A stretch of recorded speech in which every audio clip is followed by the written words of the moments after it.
we need to talk about some of that keto carnivore flu thing and how to fix it. Because if you don't, you could frack yourself up.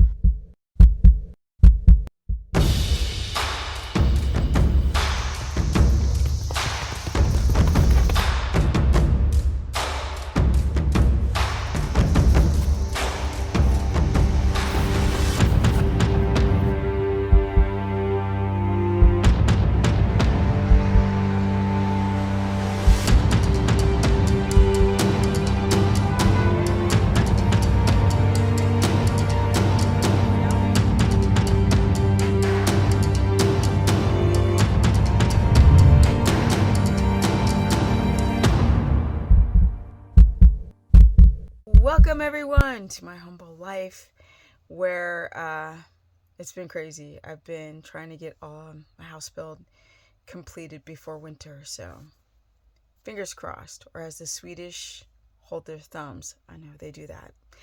I digress. Let's get right on to the keto carnivore flu. What is it? How do you fix it? What are some of the main problems with this flu thing? Okay, I mean keto carnivore, not the other stuff. All right. The keto carnivore flu is basically when you just feel like crap. You can have flu-like symptoms, but really just feel terrible. It can manifest in headaches, nausea, muscle cramps, back pain, joints that are hurting, rashes, white tongue, fungus around the nails, bloated, can't sleep, low energy, low libido, muscle loss. The list goes on and on. That's the keto carnivore flu, but the main symptoms are going to be dry mouth, dry eyes, heart palpitations, facial twitching, leg locking up, low blood pressure, and sometimes high. So what causes all of this and how do we fix it? Let's break them down. The heart palpitations can be because of three different things. It can be because of a histamine response to some meat that you're eating, or cheese, or aged meat, and you're eating a lot more meat than you normally do, so you're having a histamine response to it because it's not grass-fed, for example, or it's not wet hung. That can manifest in heart palps, but also your thyroid T3 not getting into the cell or being produced. Hypothyroidism can create heart palps. Hyperthyroidism can create heart palpitations. Heart racing. So histamine, thyroid, and potassium deficiency. And that can also equate the twitchy. The vertigo is also a carnivore flu, where room is spinning, and that's dehydration. The low blood pressure is from not drinking enough water and getting enough of your minerals in. The heart palps can be remedied if it's an electrolyte issue with potassium. If it's a histamine thing, take out the food, find out the food that's creating the problem, take it out. If it's a thyroid thing, you're not in ketosis. Okay, let's talk about some more. Rashes. Rashes can be histamine, rashes can be candida, and rashes can be an oxalate dump.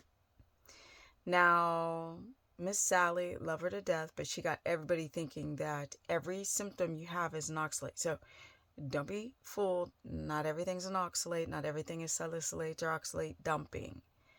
Yes, especially if you didn't come from the world of veganism and green smoothies. But if you did, probably would consider a lot of oxalate dumping. But that's when you could have like pain in your vaginas.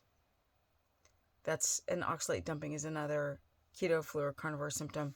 Basically, you're getting rid of the foods that are high in oxalates or salicylates or any of the phytic acids or the nightshades, whatever it is, and you might have a die-off reaction. Heart palpitations from chronic dehydration, low potassium.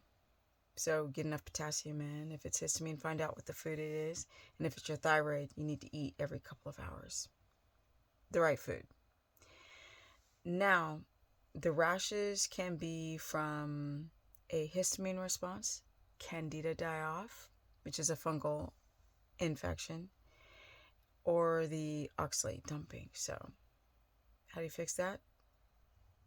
Get off the carbs, eat every couple of hours, and be patient with the dumping.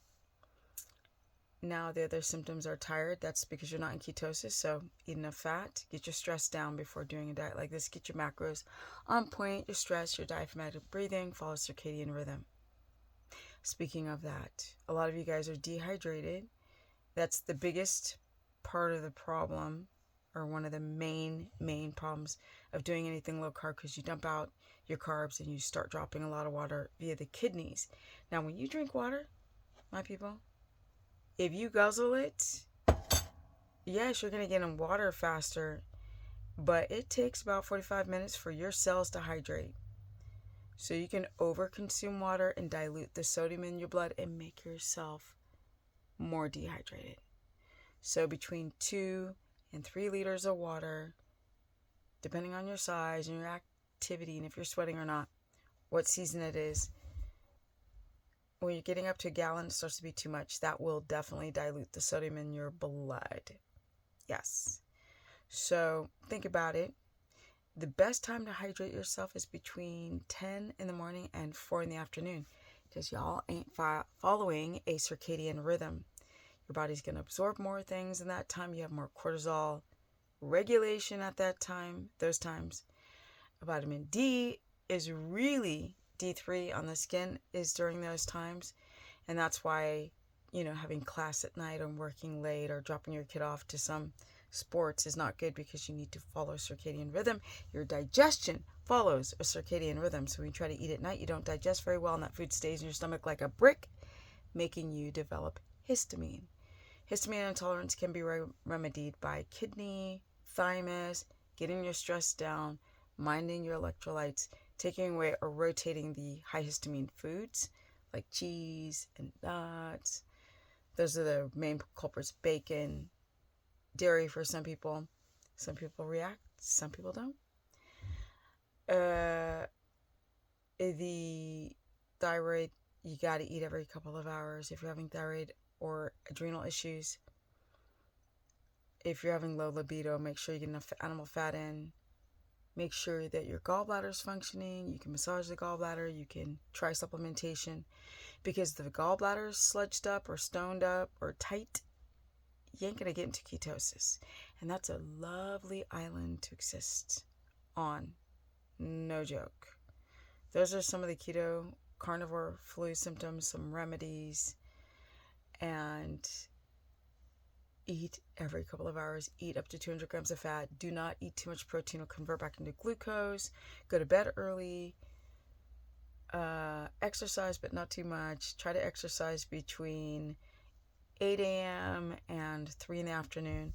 Some people cannot work out at those times. You just got to do what you got to do. Try to eat the highest quality of food.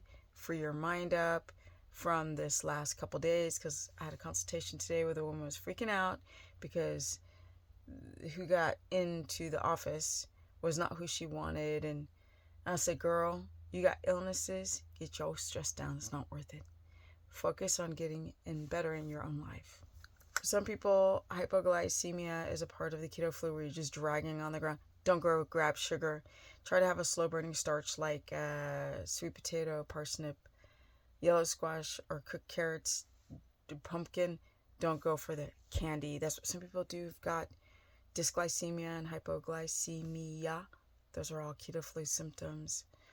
Yeah. If you have candida, unfortunately, biofilm will protect the candida, so get off the carbs. Don't overeat protein, because that can convert back into glucose, make you tired, and make your candida go crazy. I know. Comment below. Do you have any of these symptoms? Do you have any thyroid issues? Is your hair falling out? Do you become constipated because you eat too much protein, which is another keto flu symptom? Because a lot of people dump too much water. Comment below. Share this content, because that's how you guys find my humble channel. Good Lord, I've been on the internet forever at this snail pace of growing my audience, because I just keep it real. yeah, you can find me on Instagram at Stephanie Ketogenic, my Facebook fan page, Stephanie the Business Person. My website is stephanieperson.com, where you can book a consultation or sign up for my monthly membership where I cover all 3 diets and I go into detail about all these details. I know, pretty interesting. I'm 57, going on 58, because time goes like this. Bink! And I'm out. Energy.